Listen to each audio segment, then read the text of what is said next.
గౌరవ పెద్దలు ఈరోజు జయశంకర్ గారి జయంతి సందర్భంగా 92వ జయంతి సందర్భంగా మన భవన్లో ఏర్పాటు చేసుకున్న ఈ కార్యక్రమానికి అధ్యక్షత వహిస్తున్న సోదరులు శాసన మండలి సభ్యులు కవి గాయకులు శ్రీ దేశపతి శ్రీనివాస్ గారు, పెద్దలు శాసన మండలిలో ప్రతిపక్ష నాయకులు శ్రీ సిరికొండ మధుసూనాచారి గారు, గౌరవనీయులు మాజీ మంత్రివర్యులు మన శాసనసభ్యులు సూర్యాపేట పెద్దలు శ్రీ జగదీశ్వర్ రెడ్డి గారు, గౌరవ శాసనసభ్యులు పెద్దలు శ్రీ ముఠా గోపాల్ గారు, గౌరవ మాజీ మంత్రివర్యులు పెద్దలు శ్రీ మహమూద్ అలీ గారు, గౌరవ మాజీ మంత్రివర్యులు పెద్దలు శ్రీ సింగిరెడ్డి నిరంజన్ రెడ్డి గారు, గౌరవ శాసన సభ మాజీ సభ్యురాలు మా అక్క శ్రీమతి సునీత మహేందర్ రెడ్డి గారు, శాసన మండలి సభ్యురాలు పెద్దలు శ్రీమతి సురభి వాణీదేవి గారు, గౌరవనీయులు జిల్లా పరిషత్ కరీంనగర్ మాజీ అధ్యక్షురాలు శ్రీమతి తులౌమ గారు, ఊపాలపల్లి మాజీ శాసనసభ్యులు పెద్దలు శ్రీ వెంకటరమణారెడ్డి గారు, గౌరవ పెద్దలు party general secretary Shri RS Praveen Kumar garu, గౌరవ రాజ్యసభ మాజీ సభ్యులు లింగయ్య యాదవ్ గారు, శాసన మండలి సభ్యులు శ్రవణన్న గారు, శాసన మండలి సభ్యులు తమ్ముడు రాజు గారు, రాజ్యసభ మాజీ సభ్యులు party general secretary Shri Ravula Chandrashekar Reddy garu, గౌరవ శాసనసభ మాజీ సభ్యులు శ్రీ ముత్తిరెడ్డి యాదగిరి రెడ్డి గారు, రవీంద్ర కుమార్ గారు, కోరుకంటి చందర్ గారు, గౌరవనీయులు డాక్టర్ మెతుకు ఆనంద్ గారు, అదేవిధంగా వేదిక ముందున్న గౌరవ శాసన సభ మాజీ సభ్యులు శ్రీ మల్లయ్య యాదవ్ గారు, అదేవిధంగా వేదికపైన ఉన్న రాగిడి లక్ష్మారెడ్డి గారు, గౌరవనీయులైన కార్పొరేషన్ల మాజీ అధ్యక్షులు మా భరత్ అన్న, రామచందర్ అన్న, అట్లాగే రాకేష్, నగేష్ అన్న, గెల్లుసీను, కిషోరు, ఇంకా మిత్రులందరికీ వాల్యానాయక్ గారు, రాజీవ్ సాగర్ గారు, నాగేంద్ర గౌడ్ గారు, పేరు పేరున అందరికీ, ఆడబిడ్డలకు, అన్నదమ్ములకు, పత్రికా మిత్రులకు అందరికీ నమస్కారాలు. అందరికీ కూడా హృదయపూర్వకంగా ధన్యవాదాలు.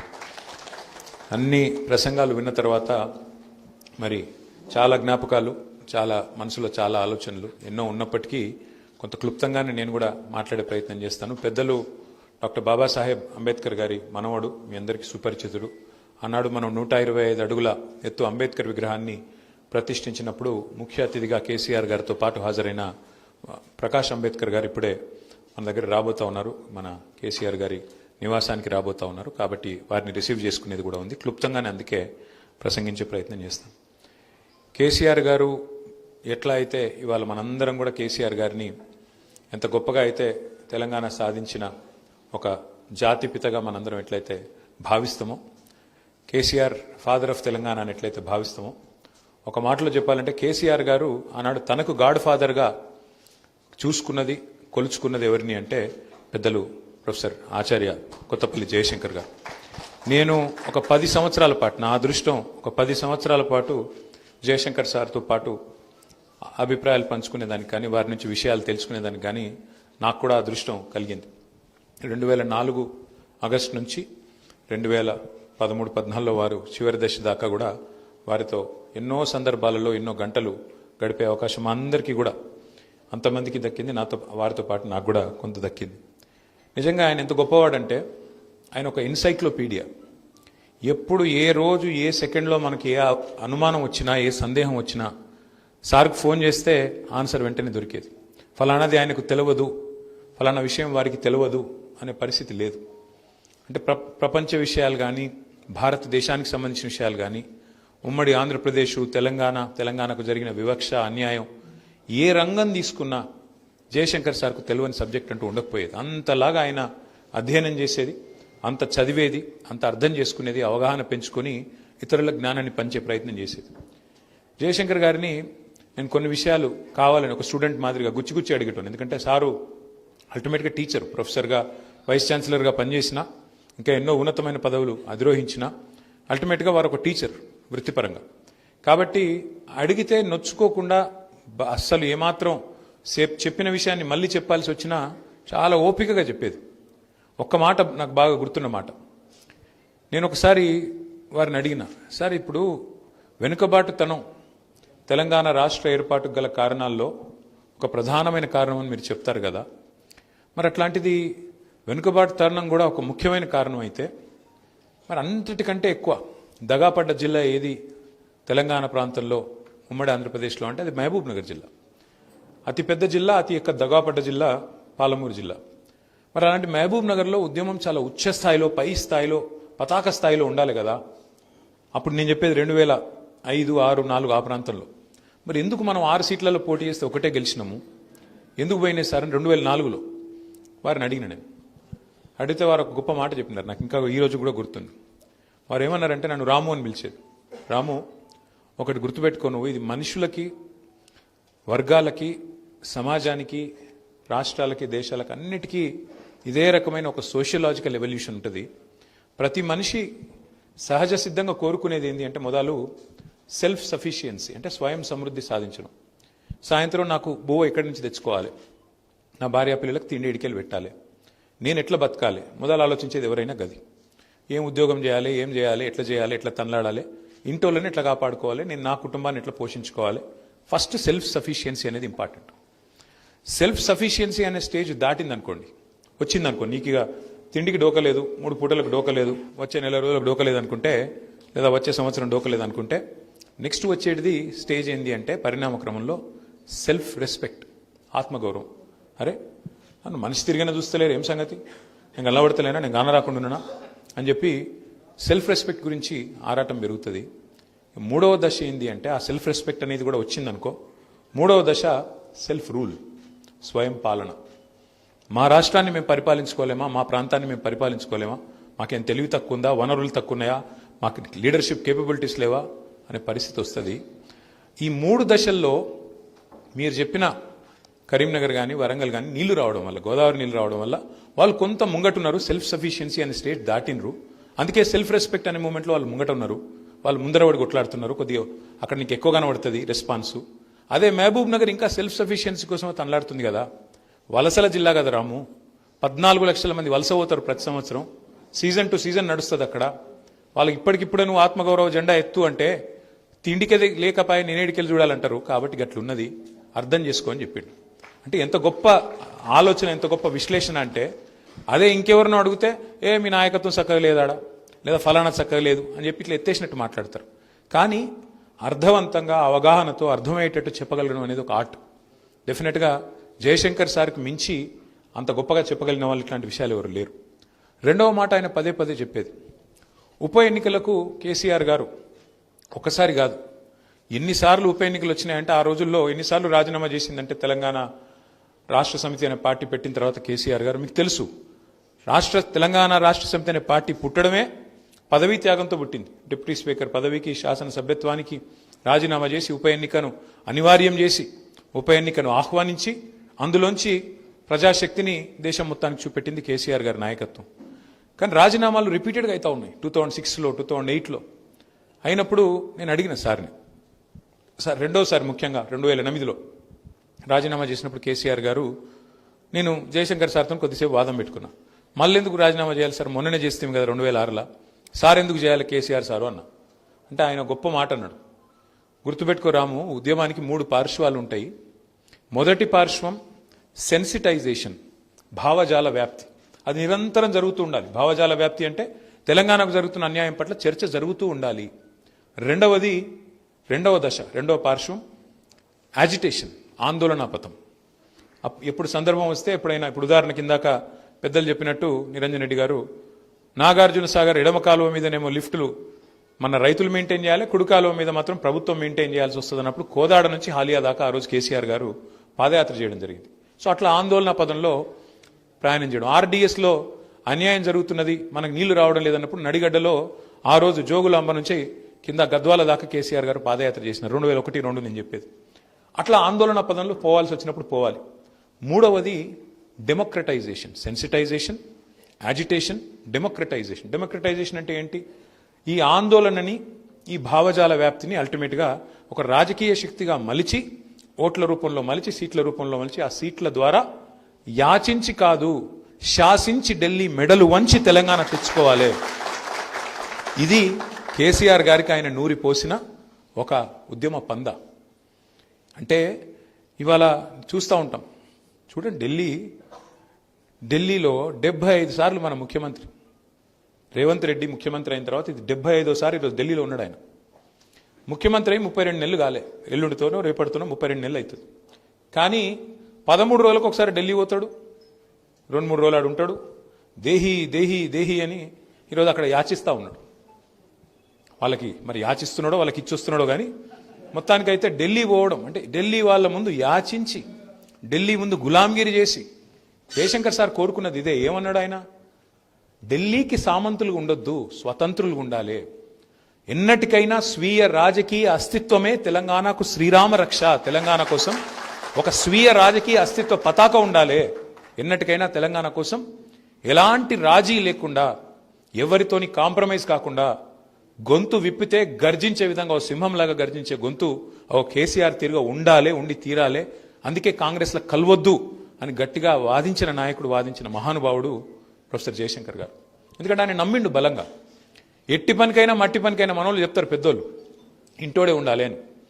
జయశంకర్ గారు నమ్మింది ఏంటంటే ఎట్టి పనికైనా మట్టి పనికైనా తెలంగాణోడు ఉంటే పని అవుతుంది, కానీ మళ్ళీ ఢిల్లీ ఓడి చెప్పినట్టు తలాడించేటోడు గంగెద్దు లెక్క డూడు బసవన్న లెక్క ఉండటంతో ఏమి కాదు అని. అందుకే ఇవాళ తెలంగాణ ప్రజలు ఆలోచన చేయాలి. మొన్న మీరు చూసింటారు, హరీష్ రావు గారు ఒక ప్రెస్ మీట్ వివరంగా పెట్టినారు. సోదరులు సోషల్ మీడియాలో కూడా పెడతా ఉన్నారు. ఎట్లా మళ్ళీ తెలంగాణకు నీళ్లలో అన్యాయం చేసే ప్రయత్నం జరుగుతున్నది, ఎట్లా తెలంగాణ వాటాని మళ్ళీ ఒక్కసారి తెలంగాణ ప్రాజెక్టులను రద్దు చేయమని గోదావరి రివర్ మేనేజ్మెంట్ బోర్డు మీటింగ్లో తెలంగాణకు సంబంధించిన 7 ప్రాజెక్టులు రద్దు చేయమని ఇవాళ తమ ఆధీనంలో తమ చెప్పు చేతల్లో ఉన్న కేంద్ర ప్రభుత్వాన్ని ఎట్లా ఆంధ్రప్రదేశ్ ప్రభుత్వం ఇవాళ ఆడిస్తున్నదో నిన్న వివరంగా హరీష్ రావు గారు చెప్తే మన వాళ్ళందరూ ఇవాళ నేను చూస్తూ ఉంటే ఉదయం పేపర్లో కానీ టీవీలో కానీ బ్రహ్మాండంగా మన వాళ్ళు కూడా మళ్ళీ ఒక్కసారి అంటే ఢిల్లీ పార్టీల చేతుల్లో మళ్ళీ తెలంగాణ ఎట్లా తల్లడిల్లుతున్నదో ఒకసారి అర్థం చేసుకోవాల్సిన బాధ్యత మనందరి మీద ఉన్నది. ఎందుకంటే ఢిల్లీ పార్టీల చేతుల్లో జుట్టు అల్టిమేట్గా ఎవరి చేతులు ఉంటే వాడు ఆడిచ్చినట్టు ఆడతారు వాళ్ళు. అదే తెలంగాణకు నికార్సుగా తెలంగాణ కోసమే పుట్టిన పార్టీ, తెలంగాణ కోసమే అల్టిమేట్గా ప్రాణాన్ని పనిపెట్టడానికి సైతం, పనంగా పెట్టడానికి సైతం మరి వెనకాడకుండా నడిపించిన నాయకుడు ఉంటే ఆ పరిస్థితి ఉంటుందా? ఇవాళ పార్లమెంట్లో, భారత పార్లమెంట్లో, లోక్సభలో ఒక బీజేపీ ఎంపీ లేచి తెలంగాణ ఏర్పాటును పాకిస్తాన్ ఏర్పాటుతో పోలిస్తే ఒక్కడన్నా మాట్లాడిండా లోక్సభలో? ఒక్క కాంగ్రెస్ వాడు, ఒక్క బీజేపీ ఎంపీ ఒక్కనికన్నా రేషం ఉన్నదా? అదే అక్కడ గులాబీ జెండా కప్పుకున్న మన ఎంపీలుంటే పోయి గల్లవట్టకపోదు ఏం మాట్లాడుతున్నారో నా కొడక అని. ఒక గది తెలంగాణ గురించి జయశంకర్ సార్ శాసించి సాధించాలన్నది గది.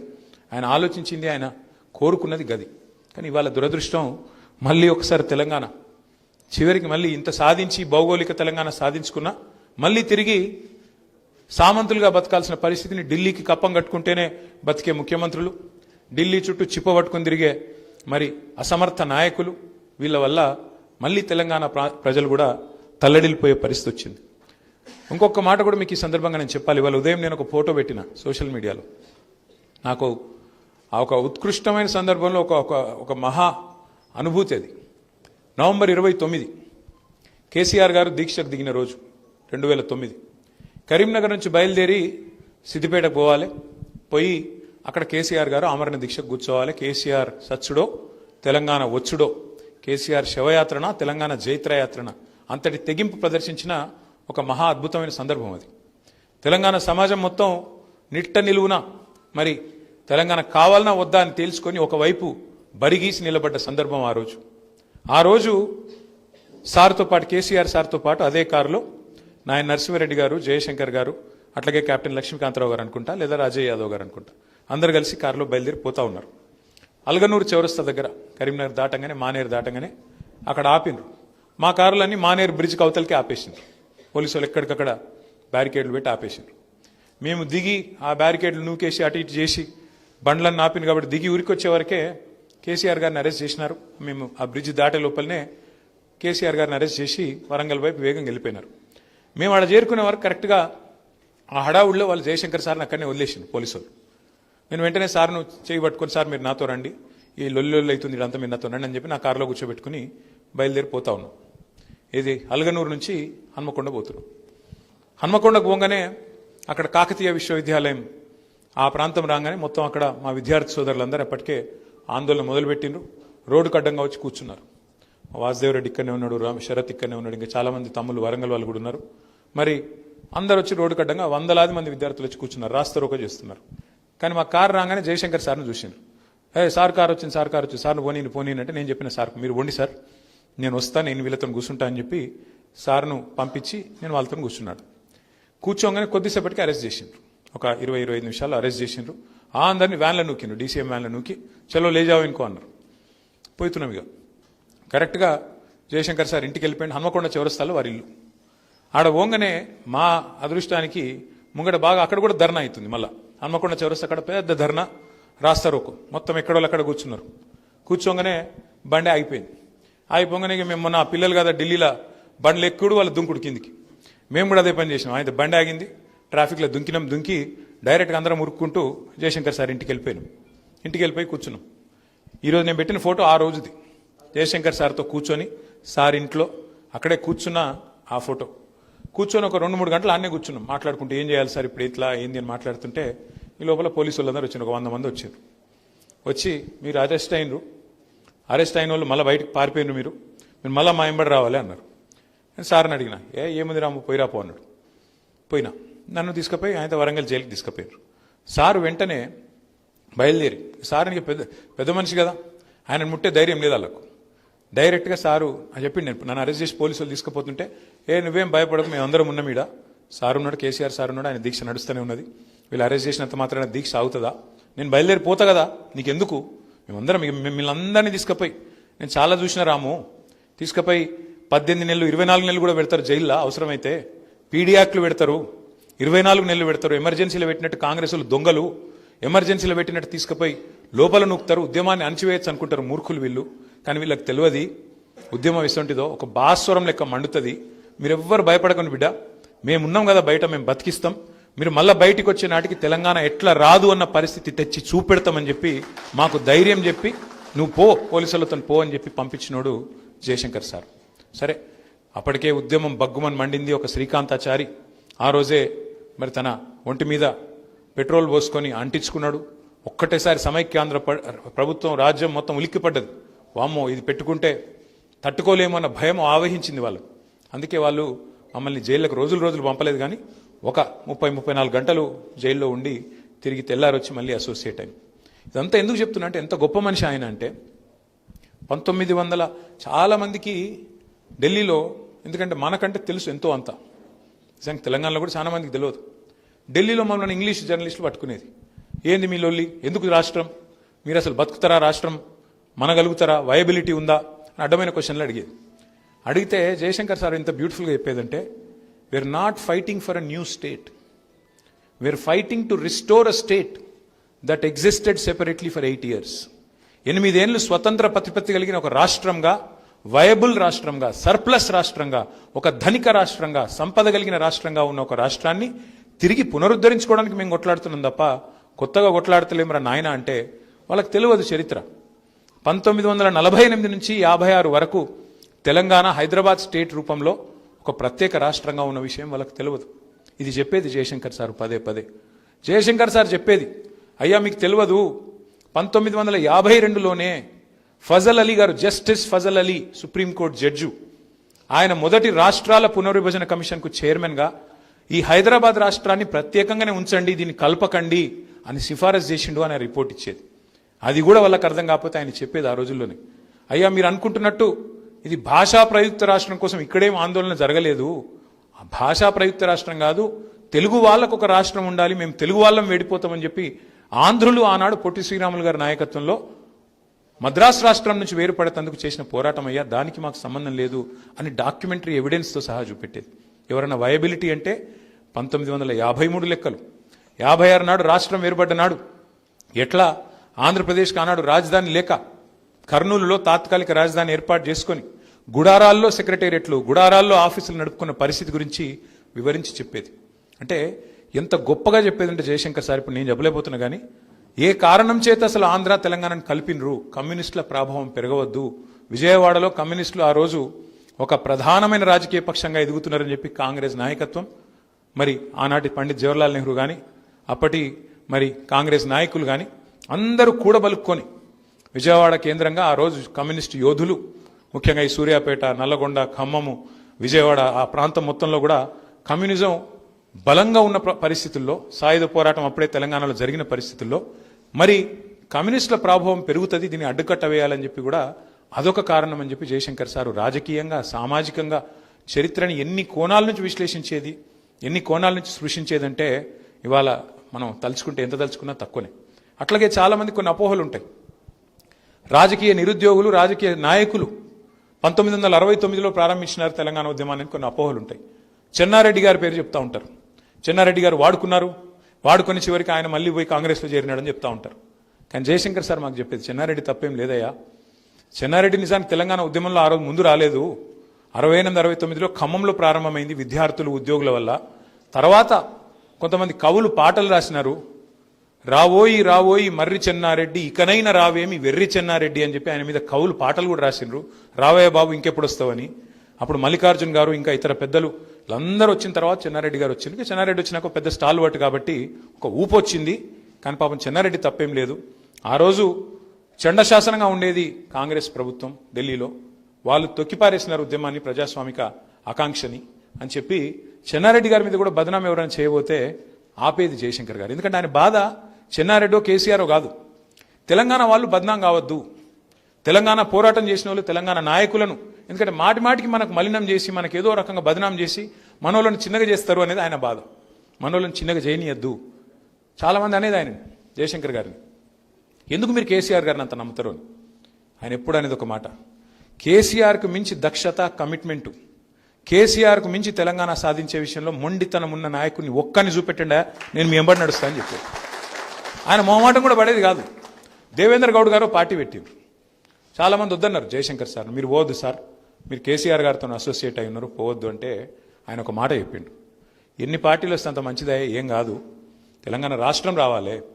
ఆ రాష్ట్రం వచ్చే క్రమంలో నేను చెప్పి వస్తా వాళ్ళకు, నేను చెప్పి వస్తా ఏమని, దేవేంద్ర గౌడ్ సాబ్ కూడా చెప్తా, స్పర్ధ లేకుండా పనిచేయండి, సమాంతరంగా పనిచేయండి, ఒకరితోనొకరు కలహించుకోకండి, ఎవరు చేసినా అల్టిమేట్గా మీరందరూ కోరుతున్న తెలంగాణనే కదా. ఇప్పుడు హైదరాబాద్కి వెళ్ళి బయలుదేరి ఢిల్లీ పోవాలంటే నాగ్పూర్ మీదకి వెళ్ళి పోవచ్చు, బొంబాయి మీదకి వెళ్ళి కూడా పోవచ్చు. ఎటుకెళ్ళిపోయినా మన లక్ష్యం అదే కదా. మీకు తాత్కాలికంగా భావ సారూప్యత లేకపోవచ్చు, కానీ ధ్యేయ సారూప్యత ఉండాలి, లక్ష్య సారూప్యత ఉండాలి. అది ఉన్నంత కాలం ఎవరినైనా సరే మనం ఎంకరేజ్ చేయాలి అని బలంగా వాదించేది ప్రొఫెసర్ జయశంకర్ గారు. ఇట్లా చెప్పుకుంటూ పోతే ఎన్నో ఉన్నాయి. అనుమానాస్పదంగా ఎవరైనా మాట్లాడితే తెలంగాణ ఉంటుందా సార్, ఇప్పుడైతే నిలుస్తుందా సార్, వయబిలిటీ ఉంటుందా సార్ అంటే ఒకటే మాట అనేది. ఒకనాడు 1948లో సర్ప్లస్ స్టేట్, 56లో సర్ప్లస్ స్టేట్, 69లో బీపీఆర్ విఠల్ గారని ఒక ఐఏఎస్ అధికారి, సంజయ్ బారు గారి తండ్రి, ఆయన రాసిన పుస్తకం చూపెట్టది తెలంగాణ సర్ప్లస్ కేస్ స్టడీ అనేది. తర్వాత మళ్ళీ 2001లో అదే బీపీఆర్ విఠల్ గారు మళ్ళొక కేస్ స్టడీ రాసినారు, Telangana still surplus. Telangana surplus అని 69లో రాసిన విఠల్ గారు మళ్ళీ 2001లో రాసిన మాట తెలంగాణ స్టిల్ సర్ప్లస్.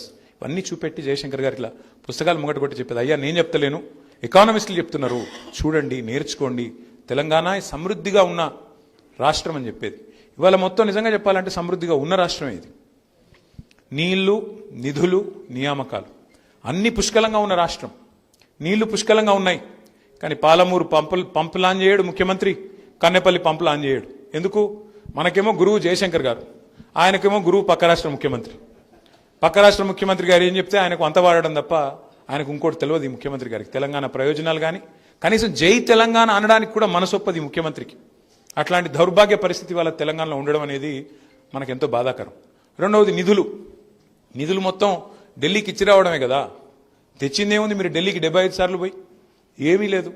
పైగా ఇంకా మీదికి భావదారిద్రపు మాటలు, చాలా దిక్కుమాలిన మాటలు, తెలంగాణ దివాలా తీసిన రాష్ట్రం అని చెప్పి దివాలా కోరు మాటలు. అందుకే జయశంకర్ సారు ఒకసారి ఇప్పుడు మళ్ళీ తిరిగి వస్తే ఇలాంటి సన్నాసులకు పాఠాలు చెప్తే బాగుండేమో అని అప్పుడప్పుడు అనిపిస్తుంది. ఇక్కడ మనం ఎన్ని చెప్పినా ఇవాళ చెవిటోని ముంగట శంఖం ఊదినట్టు అవుతున్నది. ఎన్ని చెప్పినా కేంద్ర ప్రభుత్వం స్పష్టంగా పార్లమెంట్లో చెప్పినా, అయ్యో అప్పులు చేయలేదురా కేసీఆర్, నువ్వు తప్పుడు మాటలు మాట్లాడుతున్నావు అని చెప్తే కూడా ఇవాళ చెవిటోడు ముందు శంఖం ఊదినట్టు. 3,50,000 కోట్ల అప్పులు కేసీఆర్ దిగిపోయినాడు. మొత్తం కేసీఆర్ ప్రభుత్వం చేసిన అప్పు 2,80,000 కోట్లేరని ఆయన అని కేంద్ర ప్రభుత్వం ఆర్బీఐ లెక్కల ఆధారంగా చెప్తే కూడా కాదు 8,15,000, 9,00,000, 12,00,000, నోటికి ఎంత వస్తే అంత సొల్లు పురాణం. అందుకే అప్పుడప్పుడు అనిపిస్తుంది ఇట్లాంటి సన్నాసులకు జయశంకర్ సార్ ట్యూషన్ చెప్తే కనీసం సిగ్గు తెచ్చుకుంటుండే కొద్దిగా అని అప్పుడప్పుడు అనిపిస్తుంది. ఇక కొంతమందిగా సిగ్గుమాలిన మాటలు మా జగదీశ్ కరెక్ట్గా చెప్పిండు. నిన్నగాక మన ముఖ్యమంత్రి అంటాడు తెలంగాణలో అంటే ఇద్దరే మేధావులట, ఒక ఆయనట జైపాల్ రెడ్డి అట, జీవితం లేనట్టు జై తెలంగాణ అని జైపాల్ రెడ్డి మేధావట, ఇంకొక ఆయన కేశవరావు అట. ఇక గది పరిస్థితి ఇవ్వాలి. మరి జయశంకర్ ఎడవాయే, విద్యాసాగర్ రావు ఎడవాయే, ఎంతమంది ఉన్నారు మేధావులు? ఒకరికి ఇద్దరు కాదు కదా బుద్ధిజీవులు, ఎంతో మంది ఉన్నారు. పోనీ మా ఊళ్ళ పేర్లు చెప్పకపోతే అందుకు నీకు మనసు ఒప్పకపోదు. మరి కోదండరాంకి ఏమైంది? ఆయన నీతోనే ఉన్నాడు కదా, ఆయన పేరైనా చెప్పకపోతే ఇప్పుడు ఆయన చెప్పుకోవట్టే ఏం కావాలి ఇప్పుడు కోదండరాం గారు? ఇంకా వేరే వాళ్ళు సెల్ఫ్ స్టైల్డ్ ఇంటెలెక్చువల్స్ వాళ్ళు ఏం కావాలి? అంటే ఇంత భావదారిద్ర్యం పనికిరాదు ముఖ్యమంత్రి గారు. తెలంగాణ వాళ్ళ గొప్పతనాన్ని కూడా గుర్తించడానికి, గౌరవించడానికి సంస్కారం నీకు లేకపోతే నువ్వెట్లా ముఖ్యమంత్రి అవుతావు? తెలంగాణ సమాజానికి బాధ ఎక్కడ అనిపిస్తుంది అంటే నియామకాలు పిల్లలు కొట్లాడుతూ ఉన్నారు ఇవాళ. ఆ రోజు కేసీఆర్ గారి ప్రభుత్వం 2,32,000 ఉద్యోగ నియామక పత్రాలకు నోటిఫికేషన్ ఇచ్చి, నియామకాలకు నోటిఫికేషన్ ఇచ్చి 1,60,000 ఉద్యోగాలకు నియామక పత్రాలు కూడా ఇచ్చింది. కానీ బదనాం ఎట్లుంటుందంటే ఇవాళ రేపు ప్రపంచం ఎట్ట తయారైందంటే సోషల్ మీడియా వచ్చినాక నిజం కడప దాటే లోపల అబద్ధం అంగిలాగేసుకుని ఊరంతా తిరిగి వస్తుంది. అట్లా అయిపోయింది. ఉద్యోగాలు ఇయ్యలే అని చెప్పి మొత్తం పిల్లగానే రెచ్చగొట్టిండ్రు. 2 ఉద్యోగాలు ఊడగొట్టుండ్రి. కేసీఆర్, కేటీఆర్ ఇద్దరు ఉద్యోగం ఊడగొట్టుర్రి. మీకు మొదటి సంవత్సరంలో 2 లక్షల ఉద్యోగాలు ఇస్తా అని చెప్పి ఆశ పెట్టిపోయిండు అశోక్ నగర్లో రాహుల్ గాంధీ. ఇవాళ మరి ముఖ్యమంత్రి గారు చెప్పాలా, రాహుల్ గాంధీ చెప్పాలా? ఎందుకు ఇస్తలేవు మరి ఉద్యోగాలు? ఇప్పటి వరకు 2.5 సంవత్సరాలు అయిపోతే 10,000 ఉద్యోగాలు కూడా ఇవ్వలేకపోయింది నీ ప్రభుత్వం. వాళ్ళని జయశంకర్ సార్ చూస్తలేడు అనుకుంటున్నారు. ఇదాన్ని నీళ్లు, నిధులు, నియామకాలు సమృద్ధిగా ఉన్నా, అంగట్లో అన్నీ ఉన్నా, అల్లుడి నోట్లో శని అన్నట్టు ముఖ్యమంత్రి కాంగ్రెస్ వాడు కావడం, కాంగ్రెస్ అనే ముదనష్టపు పార్టీ, దేశమంతా వదిలించుకున్న దరిద్రం కాంగ్రెస్. కానీ మనోళ్ళు తెచ్చి ఆయనతో పొరపాటున నెత్తి మీద రుద్దుకున్నారు. మరి ఆ దరిద్రానికి జయశంకర్ సార్ ఎప్పుడు చెప్పేది కాంగ్రెస్ గురించి, తెలంగాణకు నెంబర్ 1 విలన్, తెలంగాణకు శాశ్వత శత్రువు కాంగ్రెస్ అనే మాట నేనో లేకపోతే ఇంకొకరో చెప్పడం కాదు, జయశంకర్ సార్ నొక్కి వక్కానించేది. ఒక తరం కాదయ్యా, 3 తరాలను ముంచిండ్రు వీళ్ళు, దుర్మార్గులు వీళ్ళు. జవహర్లాల్ నెహ్రూ టు సోనియా గాంధీ దుర్మార్గులు, ఈ పార్టీ దుర్మార్గ పార్టీ అని చెప్పి పదే మాకు నూరిపోసింది జయశంకర్ గారు. అందుకే వారి ఆశయ సాధన కోసం, తిరిగి తెలంగాణను పట్టాలెక్కించడం కోసం, వారి మానస పుత్రిక అయిన తెలంగాణను మళ్ళీ తిరిగి తెలంగాణ సాధించిన నాయకుడు కేసీఆర్ గారి చేతిలో పెట్టడం కోసం మనందరం కష్టపడడమే జయశంకర్ సార్కు మనం ఇచ్చే నిజమైన నివాళి, వారికి మనం ఇచ్చే నిజమైన గౌరవం అవుతుందని చెప్పి కూడా మళ్ళొకసారి తెలియజేసుకుంటూ, నాకు ఇంకా కొంతమంది సీనియర్లందరికీ నేరుగా మేము ప్రకాష్ అంబేద్కర్ గారి దగ్గరికి వెళ్ళాలి, దయచేసి మాకు వెళ్ళడానికి అనుమతి ఇవ్వాల్సిందిగా కోరుతూ, మా భరత్ అన్నకు మిగతా అన్నలందరికీ కూడా పేరు నమస్కారం. జై తెలంగాణ.